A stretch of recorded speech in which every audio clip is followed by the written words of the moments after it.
Shalom Bapak Ibu, jumpa kembali dalam acara Thanks God is Monday. Saya percaya bahwa hari ini kita diberkati Tuhan. Apapun pergumulan kita, percayalah bahwa pergumulan yang kita alami tidaklah jauh lebih besar dari kuasa Tuhan. Hari ini saya akan menyampaikan renungan singkat, yaitu berkat di balik pergumulan. Blessing in disguise. Saya percaya bahwa pergumulan-pergumulan yang kita alami hari-hari ini, di balik semuanya itu ada rencana Tuhan, ada berkat Tuhan, ada proteksi Tuhan, ada perlindungan Tuhan yang kita alami ketika kita tetap sabar menantikan waktu Tuhan di tengah pergumulan. COVID-19 telah menghancurkan kehidupan manusia. Bukan hanya dari segi kesehatan, tapi ekonomi hari ini semua mengalami kemerosotan. Ada banyak orang yang di PHK, ada banyak orang yang bergumul, ada banyak rumah tangga yang ada di ambang perceraian karena masalah keuangan. Pergumulan-pergumulan yang dihadapi seharusnya kita melihat bahwa di balik pergumulan kita, di balik masalah kita, ada Tuhan yang sanggup menolong. Dalam kitab Kejadian pasal yang ke-32 mencatat bagaimana Yakub bergumul dengan Allah. Di dalam ayat yang ke-22 Alkitab berkata bahwa pada malam itu waktu Yakub bangun, ia membawa kedua istrinya, kedua budaknya perempuan dan ke-11 anaknya, dan menyeberang di tempat penyeberangan sungai Yabok. Sesudah dia menyeberangkan semuanya, Alkitab berkata Yakub tinggal seorang diri dan dia bergumul dengan malaikat sampai fajar menyingsing. Tapi ketika malaikat ini menyadari bahwa Yakub tidak melepaskan, dan dia berkata, lepaskanlah saya. Tapi Yakub berkata, sebelum fajar menyingsing, sebelum engkau memberkati aku tidak akan memberkati engkau. Dan Yakub menang melawan malaikat dalam pergumulannya. Saudara-saudara, mari kita melihat bahwa pergumulan yang kita alami tidaklah lebih besar dari kuasa Tuhan. Tuhan itu terlalu ajaib dalam kehidupan kita. Dia sanggup memberikan kita kemenangan. Yang pertama, mari kita sadar bahwa pergumulan membuat kita mengandalkan Tuhan. Yakub yang tadinya mengandalkan kekuatannya, dia berada berapa tahun, berapa lama di Padan bersama dengan pamannya Laban, dan dia selalu bekerja keras mengandalkan kekuatannya. Tapi pada titik tertentu Yakub tidak sanggup untuk mengandalkan kekuatannya. Karena dia menyadari bahwa dia terbatas, tapi Allah yang dia sembah adalah Allah yang tidak terbatas. Andalkan Tuhan hari-hari ini, bukan kekuatan kita, bukan akal budi kita, bukan harta kita, bukan koneksi kita, bukan manusia yang kita andalkan, tapi mari kita andalkan Tuhan. Karena saya percaya pergumulan akan membuat kita semakin mengenal Tuhan. Dan waktu kita kenal Tuhan lewat pergumulan hidup kita, kita dapat kemenangan. Ayub adalah seorang yang jujur, yang saleh, yang hidup benar pada zamannya. Alkitab berkata demikian. Tapi Allah izinkan masalah dalam kehidupannya. Tapi yang menarik adalah respon hatinya luar biasa. Ayub tidak dijumpai keluar dari mulutnya suatu perkataan persungutan. Tetapi Ayub bersyukur. Bahkan istrinya berkata, untuk apa engkau hidup? Lebih baik mati, kutuki Allahmu saja. Tapi Ayub berkata, apakah kita mau menerima yang enak saja dari Tuhan, sedangkan yang kurang enak kita tidak mau terima. Disinilah kita boleh mengalami kemenangan seperti Ayub, seperti Yakub yang bergumul.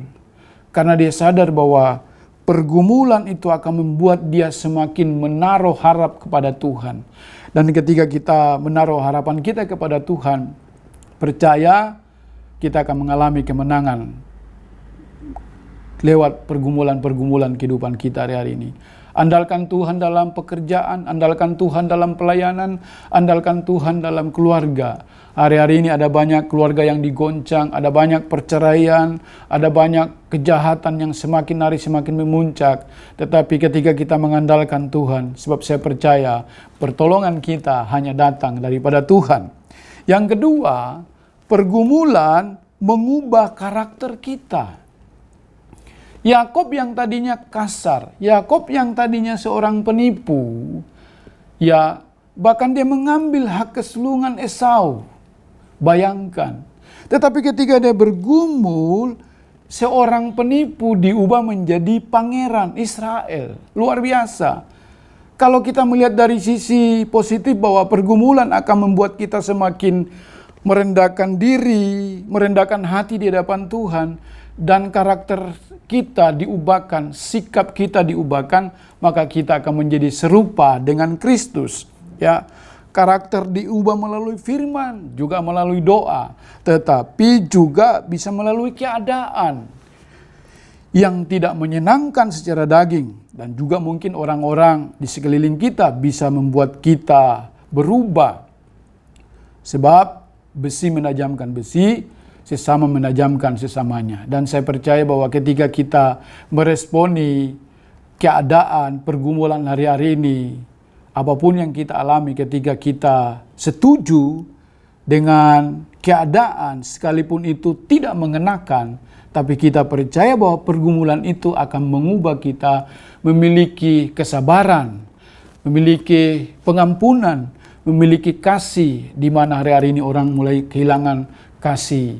Krisis kasih ada di mana-mana. Tapi ketika kita berjumpa dengan Tuhan dan menyadari bahwa keadaan pergumulan itu akan mengubah hidup kita untuk merendahkan diri, sehingga karakter kita yang tadinya kasar, kurang sabar, mudah marah, mudah emosi, tidak menguasai diri, menjadi orang yang lemah lembut dan menghasilkan buah-buah roh.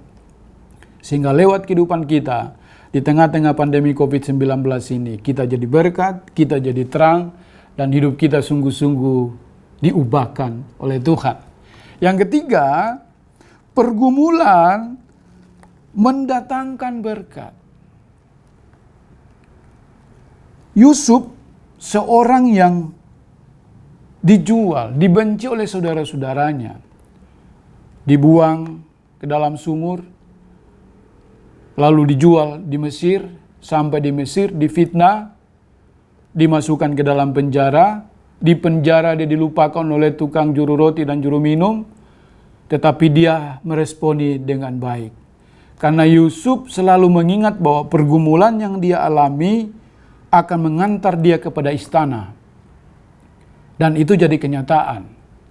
Masalah yang dia alami oleh Yusuf mengangkat dia menjadi orang nomor 2 di Mesir. Karena dia sadar persis bahwa pergumulan itu tidak membuat dia jatuh.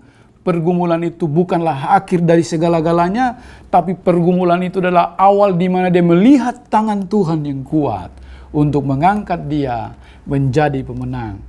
Saya percaya ketika kita melihat pergumulan ini adalah sesuatu yang membuat kita semakin peka dengan Tuhan, dengan keadaan, maka Tuhan akan mengangkat kita tidak menjadi ekor tapi jadi menjadi kepala, tidak turun tapi terus naik. Karena ini janji Tuhan ketika kita taat dan melakukan bagian kita. Waktu ketika kita lakukan bagian kita dengan cara apa? Setia, walaupun sulit, percaya di tengah-tengah pergumulan, maka Tuhan akan mengangkat kita. Karena lewat pergumulan, kita percaya ada berkat Tuhan yang Tuhan siapkan.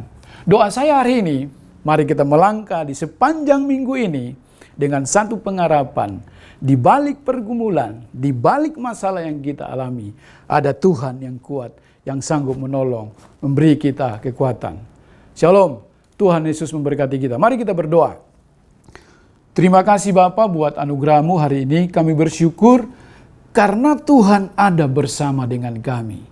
Pergumulan-pergumulan yang kami alami hari-hari ini tidaklah melebihi batas kekuatan kami, karena ada tangan Tuhan yang kuat, yang sanggup menolong, memberi kami kekuatan. Kami menyerahkan kehidupan kami dalam tangan Tuhan. Mari Tuhan memberkati para pemimpin rohani kami dimanapun mereka berada, dalam pergumulan mereka, Mari Tuhan juga beri hikmat, kekuatan, sukacita, damai sejahtera. Dan seluruh umat-Mu dimanapun kami berada yang menyaksikan acara TGM ini diberkati oleh Tuhan. Kami percaya pergumulan ini tidak akan membuat kami jatuh sampai tergeletak. Karena ada tangan Tuhan yang kuat mengangkat kami sehingga kami mampu melewati setiap persoalan ini. Berkati bangsa dan negara kami Tuhan. Dan kami serahkan hidup kami sepanjang minggu ini ke dalam tangan Tuhan. Melangkah bersama dengan Tuhan. Terima kasih Bapa.